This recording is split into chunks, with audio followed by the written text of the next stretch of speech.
Manchester United have a Bournemouth duo, Tyler Adams and Alex Scott, together with West Ham's Matheus Fernandes in their sights as possible midfield recruits for this summer.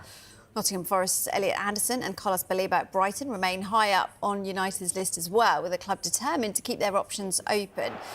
Well, Manchester City have prioritised Anderson as a possible addition to their midfield, but the battle between the two Manchester clubs for a player valued at around £100 million is likely to drag in a number of other big European sides who have been impressed by the England international.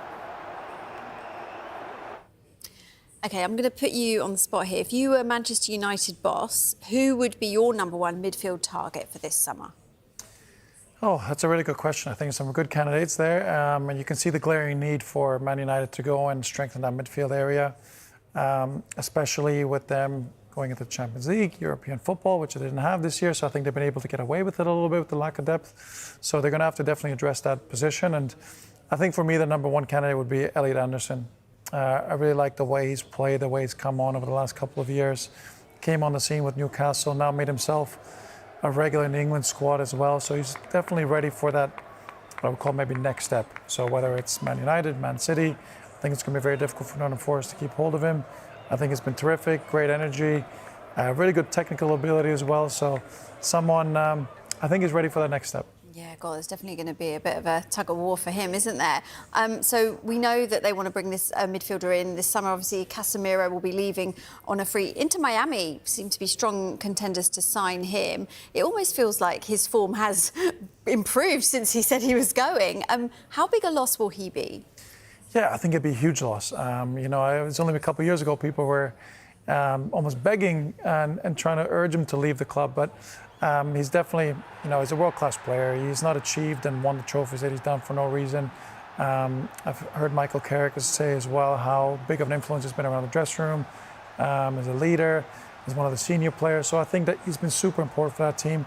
Obviously ready for a different kind of challenge in his career and his family, and good luck to him. Whatever he decides to do, Inter Miami sounds like a really nice option, so don't blame him for that one. But he'll be a huge loss. And on the pitch, off the pitch, and it's obviously an area that Man United will have to address. You mentioned Carrick. Now, he's obviously led United to wins over Liverpool, Manchester City, Arsenal, Tottenham, Chelsea. What have you made of the way that the United players have played under him? Really impressive. I think the job he's done, the players have obviously very, very much taken to him. He's a legend of the football club, and I think with, you know, what is a bit of a genius stroke really by Man United. They probably haven't made too many great decisions over the years, but he's definitely one of them because he's commanded instant respect, adored by the fans. So the atmosphere around Old Trafford changed immediately after his appointment. So he's done a great job. I think his points per game is the highest out of anyone ever since he took over. So really, I'm not sure he can have a better case for his job or for the permanent job than he has done so far. And I think the players have taken to him, they've come up publicly, backed him, which is a really nice situation for everyone to be in. Yeah, as you say, players coming out, Matheus Cunha was very strong in talking about how Carrick has kind of brought this Sir Alex Ferguson magic, uniting the players a little bit. Yeah, how important is that he's being publicly backed by this current squad? I think really important. You can just see a change of dynamic around the whole football club. He's brought a lot of positivity within the players, given them a lot of confidence. They're performing. He's made so many good decisions. I think in terms of his team selection, he's always been really, really spot on. I think his appointments and his coaching staff have been great. Steve Holland, who's won at Chelsea and other clubs in the system, been with England for a long time, experienced man, knows what he's doing. Jonathan Woodgate, who's been a player at the highest level. So he's made really, really good decisions all around.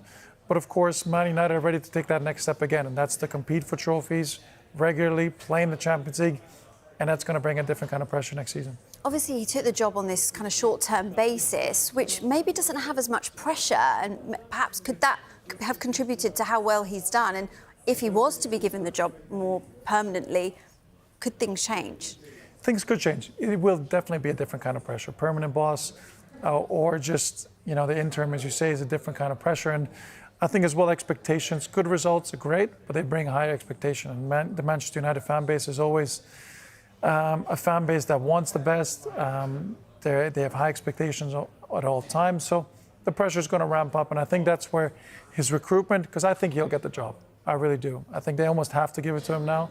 So he's going to have to recruit well, get ready-made players for the Premier League, and really be able to try and challenge on all four fronts next season. Yeah, well, speaking of next season, we know it's going to be Champions League, and other than midfield, which we've discussed, where else do you think that they should strengthen?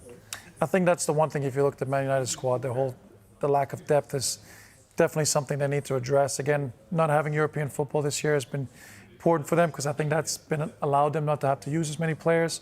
I think centre half, a second goalkeeper, maybe even, maybe in the centre forward position as well.